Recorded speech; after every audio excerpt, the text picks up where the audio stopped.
this core has been together for a long time, and we've been building to this moment, all along. The work that's gone on behind the scenes, the conversations, the endless, disappointments, and some good times along the way, obviously, as well. We're all in this together, trying to get it over that finish line. With that being said, ultimately, still need to do what's best for me and my family, and that's who you have to take care of first. But of course, there's unfinished business here. Yeah. Well, what was that last part, Connor? What'd you say? Well, there was a long pause. Well. Ultimately, when you start with ultimately, I have to do what's best for me and my family. What was that? Is there did you just kick the door open just a skosh for the possibility of maybe another team to pick up the phone? Hey, Edmonton, we know you just lost the Stanley Cup Finals again in heartbreaking fashion, but what do you say we get Connor McDavid out of there and bring him to, I don't know, call me crazy. Get him out of there. Boston. I can't with y'all. Listen, this is where I'm at with this, okay? Talk to me. Because the comment section went crazy on me and George yesterday for this topic. So I suggested a few places for Connor McDavid that I think make sense. According to my research, these are the teams with the most cap space in the NHL right now. Right. Money. Sharks, Blue Jackets, Ducks. Okay, well, those are all hockey hellholes. So you're not getting salary dumps. Yeah. You're not getting Connor McDavid, okay? Cross you out.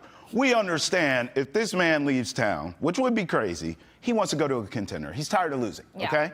So you look at Bees, Canes, Leafs, Rangers, all these teams, I'm looking at their cap number. They're all kind of in the same boat here. So I'm thinking someone on one of these contenders, or maybe a few people in the Bruins case, may need to restructure some things.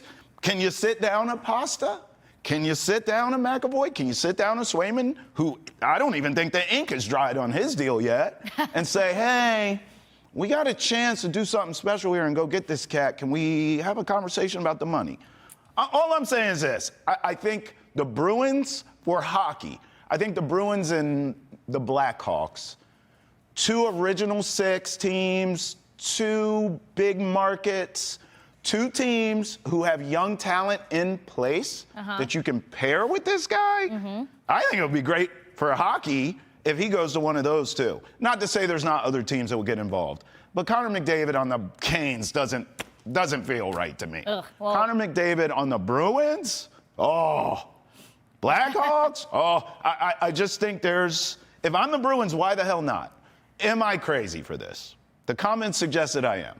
I have to go with the comments. And again, this is never not led by love. But here's the problem. Okay. Anyone who is singing this tune right now, their leading point is money, money, money, money, money, money, money, money, money. Connor McDavid has money. He's not talking about money. In the other parts of his press conference, he said winning over and over again. He's not chasing the dollar. He is chasing the highest honor in this sport, and that is lifting the cup. And as you mentioned, heartbreak.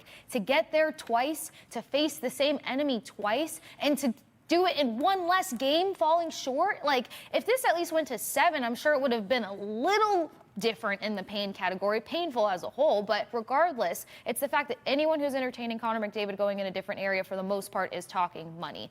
He is getting proper endorsements in Canada because this is the highest sport. This is the sport. This is their football, their baseball, their everything. There. So take money off the table. It is a team that has as little question marks as possible. And while Marco Sturm has had such great things to say, you can already kind of gauge an idea for his vision and what he's starting to put into play into practice. There's still plenty of pieces that he needs to put into play into practice. And McDavid is McJesus. But you're talking about a generational talent that still was not able to lead his team to the promised land solo-wise. So why would we bring him to Boston, pay all this money on the premise of he's McJesus, he wants to win, just plug and play him here? That doesn't work. So So I don't think it's the money, and I think that's being the driven conversation here. I think that he needs a team with less question marks, and saying question marks isn't a negative thing. It's not me not believing in the Bruins. I believe in the Bruins.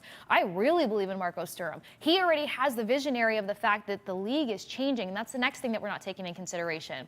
We're talking Blackhawks, we're talking Bruins, we're talking Oilers, we're talking about all of these sweaters that have so much meaning behind it, but we're not acknowledging how the game is changing.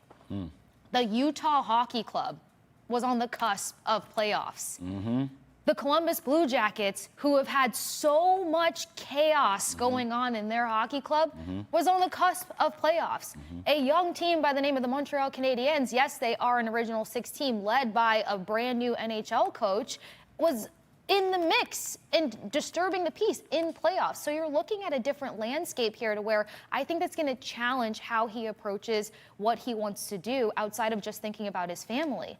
Because a lot of these young teams, a lot of these new teams, a lot of the guys in the organizations committing to, let's say, what's becoming modern day hockey, those are the teams you have to worry about now. So I think that there's just a few different things here that play into the element of it, but I think the money aspect of it has to come off the table. I don't think Connor McDavid's looking for money. Does he deserve a payday? Absolutely, but he wants to win. Yeah, the fan side of me actually kind of wants him to stay where he is because I love watching him and Draisaitl together. They are ridiculous together. It feels like Jordan and Pippen if they can actually win this thing, but he's too great of a player to have this sort of narrative start to take shape, which is exactly what's happening. Right. That can he win the big one? And I just wonder too, and I want your take on this because you know more than I do, in terms of the culture of hockey. So in the NBA, he would just walk in the front office and say, get me the hell out of Dodge. Right. Okay? And in hockey, it doesn't seem that way. These guys, they stick it out. They're not going to rock the boat. Is he the type, even with that soundbite where he left the door open a little bit, right, you could almost hear regret in his voice not wanting to go there, but he did. He was honest. I just wonder if he sort of sucks it up and maybe puts pressure on the front office to get him what he needs to win and just stays there, right? Ultimately, he doesn't go anywhere because he doesn't force his way out of town is what I'm asking. So I love that question, actually. I love that pivot because, yeah, there's more layers of loyalty when it comes to the hockey culture, for one. But for two, I think that as loud as it is that he's a generational talent, he should have been able to lead his team there. Draisaitl having another remarkable season. This tag team should have been able to get it done, right? We're not thinking about the fact that early, let's say, I think it was like November of last season, they have a head coaching change. Okay, so when you get a new coach in play, you're already talking about finding and establishing a new rhythm regardless of what's going on. Then add to it, last June or July, one of those 2 months, a new GM. So you're talking about a system that hasn't fully been like, this is what we need to do, these are the pieces that we need moving forward. One of the elements of surprise with Edmonton is the fact that we didn't know the name of half of the guys on the roster, and they were making waves. So I think that's why the door was kicked open a little bit, because a conversation has to be had that says, what is the plan? What did I talk about? The least amount of question marks possible. I think he needs to see if he has that within his own club first before he says, all right, I got to look at the next couple of years. He just got married. He's ready to start a family soon. Oh, or you might think that he's ready to start a family soon. I don't want to put words in the guy's mouth, but, you know, he's got to think about things in terms of next chapter. But I don't think that he closes the door on this chapter without getting clarity of, can we afford a new goalie? Can we kind of restructure this defense? They have to make a lot of things make sense, and it has to fall in line with the new head coach they just got last season and the new GM that they just got last summer. So I think in the midst of all of the chaos, we all forget there's been two new brains in the mix here, and they kind of have this rollover from previous rosters and stuff and restructuring and offer sheets. They've had all these things that may not have entirely been what they were sold on, but just rolled with. So how can they make the Oilers their own heading into this next season? Do they have the capability of doing it? Is the big question mark. I think if he gets those questions answered, we'll get more clarity, because they really don't have to solve anything today. We might not hear anything until months later, because it's the respect in hockey of having that extension in place now, but he still has 1 year left on his contract. Under 2 minutes left. Reading your tea leaves, it sounds like you think he stays in Edmonton. But if he does end up moving, if he does pull an NBA move, y'all says, ready for this? Get me to a contender, where do you have him? It's not where I have him. It's where the rumor mill started to whirl. Spill the tea. Spit and Chicklets said Tampa Bay.